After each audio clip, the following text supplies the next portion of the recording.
morning everybody, and welcome to this week's House of Bread video log, as ever with me, Joe Cheetham-Wilkinson, William Morris, Director of House of Bread.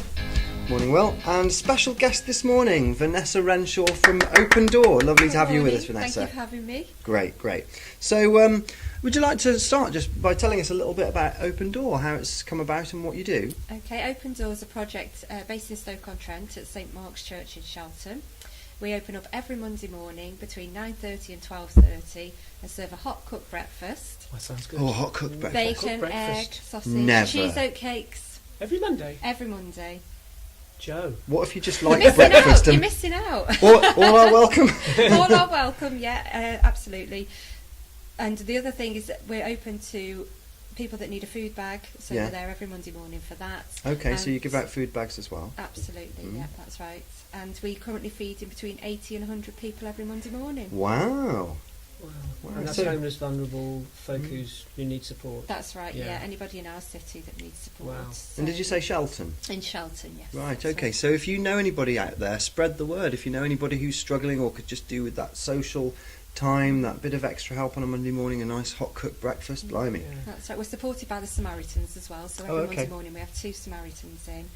The NHS nurses come in and turn the vestry into a clinic. So if you're not comfortable in going into a doctor's surgery or waiting, you can come in, have a cup of tea, breakfast and visit the nurse. Fantastic. Well, that's helpful. You're on our sofa, so I guess the question is, what's the connection with House of Bread? I know. Well, when we started... What are you doing here? It's all very am nice, I doing here? This strange man keeps inviting me to places. Yes. When we began back in November last year, we contacted William at House of Bread just for advice, really, and to see how they started, what happened, and the best thing to do, the way to go, and just general Who to advice. doorstep? Yes, who to badger for help. So, and William's been, and the rest of the team at House of Bread have been really Brilliant. supportive throughout. So you listened to his advice and then decided to do bacon and sausages instead. Absolutely, Yeah. yeah. Great, good for you. Right, moving along. Let's keep it pacey as ever. Dale James deposit grant. Yeah, Joe, I don't know if you remember, but about a year ago, well, no, actually this year, January, February time, a dear friend of ours who was a friend of House of Bread passed away. Yes, I remember. And we ended up doing his funeral. And he didn't have any family that could attend the funeral, but I managed to get hold of Dale's mum.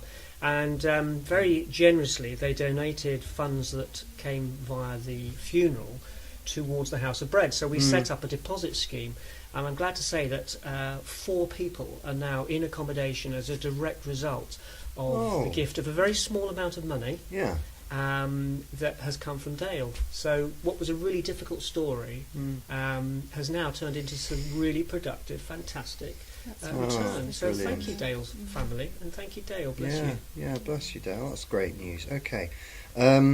Crisis Support Scheme iPad. Yes, well, we're very excited. Thank you, Stafford County Council, because with a little bit of teamwork, we persuaded them that by giving us an electronic tablet, we can access and work the crisis support scheme more effectively and faster.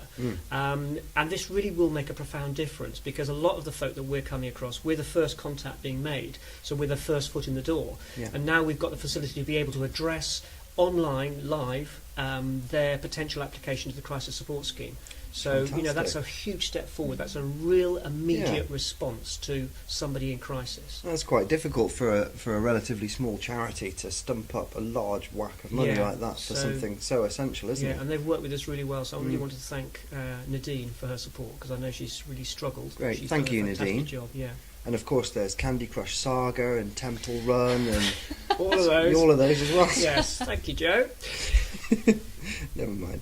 Nova Training. Let's have Nova an update Training, there. yeah. My friend Julie and her wonderful guys, young lads between 4 and 16.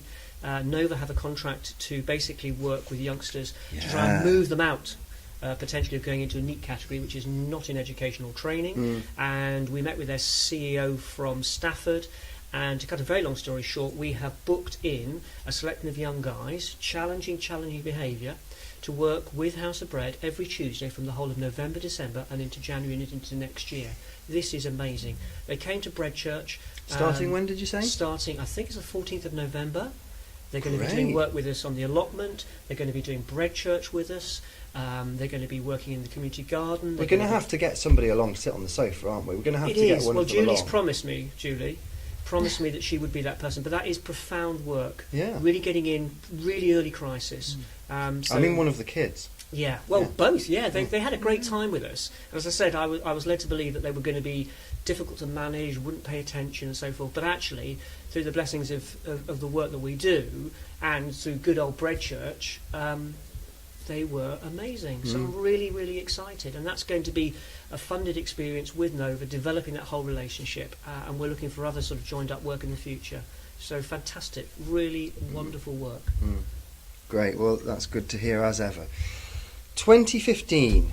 2015. Looking away ahead there. Yes. 15th of Feb fundraising event. I just thought I'd mention Something it now. for the diaries right now. Get it in there on your phones, beeping a week in advance. I heard the first Christmas record on Radio 1 the other day, so I thought 2015.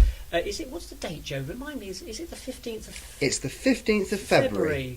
Is at the County Showground. More details will follow. It's a huge fundraising event. There are over 300 people being invited. I've sold 4 tickets already. Amazing. More later. I'm just where can we get hold of tickets? Pretty much via the Facebook page. Tickets will be available this week. Okay. But it's going to be a fantastic venue. We've got bands playing. We've got auctions. It's the place to be. So if you're watching this in some way and you're not already a friend of House of Bread, if there's any way you've come across this, look for House of Bread Stafford on Facebook, search, we'll come up, click like, friend us, and then you'll always get the news feeds, you'll always be up to date, and we always respond to messages and comments, so if you want tickets, that sort of thing, you need any more information, then please do that. It's a great way of staying in touch. Sounds exciting. Okay, can I move on to next week's special event? No, guest. Sorry? I met Sam. He came to my church, Church Lane. And Sam Lockhart, and he runs the Christian Union in Stafford Uni. Yeah. And he's just got the sort of starting it up. And I said to him, you really ought to come and share and talk. So he's a young guy with some great plans for Christian Union in Stafford, and we like to develop and flourish anything to do with faith activity in the local area. So I've invited him here next week. He's a bit nervous, but he will be assured of a warm welcome. Great. Well, we look forward to meeting him. Be nice to see you, Sam, if you're watching this. We'll be gentle with you. Okay, that's it. We're going to wrap it up now. Yes. Thanks very much, you guys, for coming along. Thank you, Vanessa. Vanessa, Will. Yeah. Let's just finish off with a thought, shall we? A touching little story that I heard the other day. There was an old chap, let's call him Fred. He was in the hospital. He was at the end of his days. He wasn't suffering. He was clearly passing away. Things were winding down for him, and he had his pastor by his bed, who was sort of just spending some time with him as he drifted out in that way that we'd all probably like to do. And in what seemed to be his dying moments, he gesticulated, reaching out to his old friend, the pastor, reaching out to a pen and paper. And, he wasn't really able to speak or communicate any other way. So his friend gave him the pen and paper. And with his last moment of energy, he wrote down a note and then passed on. Now, the pastor thought to himself, this could be something very special, something for the family. So he folded it up carefully, put it in his inside breast pocket and kept it and treasured it until the day of the funeral, when everybody, friends and family, were gathered together to say farewell to Fred and remember him fondly and recount stories of his life. And the pastor stood up and said, I thought, everybody here loved Fred dearly, and Fred dearly loved every single one of you. So I'm going to take this moment to share Fred's last words, which he handed to me on the day of his passing. And he took the note out of his breast pocket and read, "You're standing on my oxygen tube." And with an apology, until next time, bye-bye.